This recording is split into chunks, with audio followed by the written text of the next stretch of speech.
Everyone, it's Darius from Off-Road Universe World.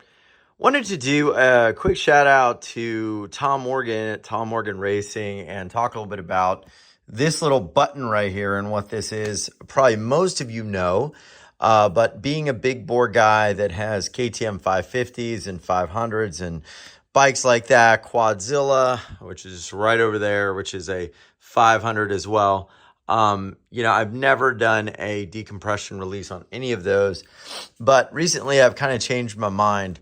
And this is I just want to show y'all here if you can see, this is the level of professionalism that Tom Morgan Racing did with this compression release. I mean, look at this thing. I'm putting light on it. You can see the welds.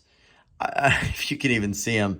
I mean, this looks absolutely like something that came from the factory. It's just astounding. He did such a great job, and he pressure tests these to make sure that everything works really good and there's no leaks. It's just amazing. So why did I do this coming from big bore bikes?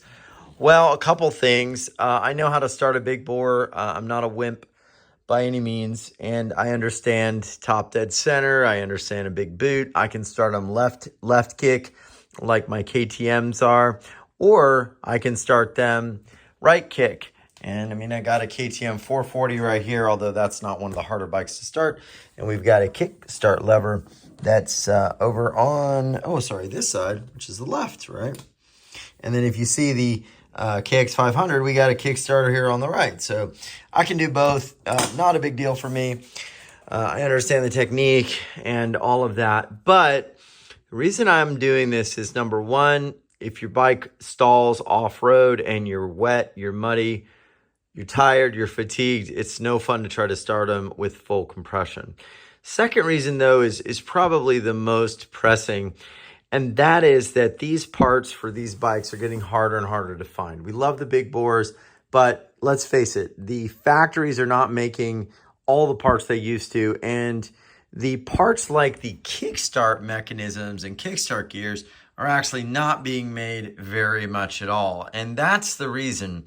There are a few parts available for this, like the main kickstart gear, but the ratchet gear itself is not available. So if something goes wrong, you bust a kickstart gear or whatever, you're forced to scour through eBay and old parts and such. And so that's the reason, is for longevity. And basically the way Tom's works, and he might change it, but this is what I understand. You push it in and there's your compression release. I'm going to show you guys what's going on here. I'm going to push down. You can hear the air escaping, see?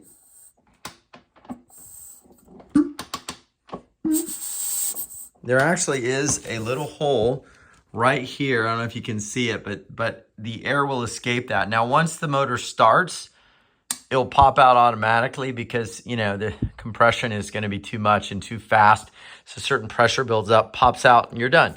You don't have to worry about it. You just leave it there. And it comes out enough that it's super easy to find or reach if you're on the bike and not really looking. So you just kind of reach down and push it in.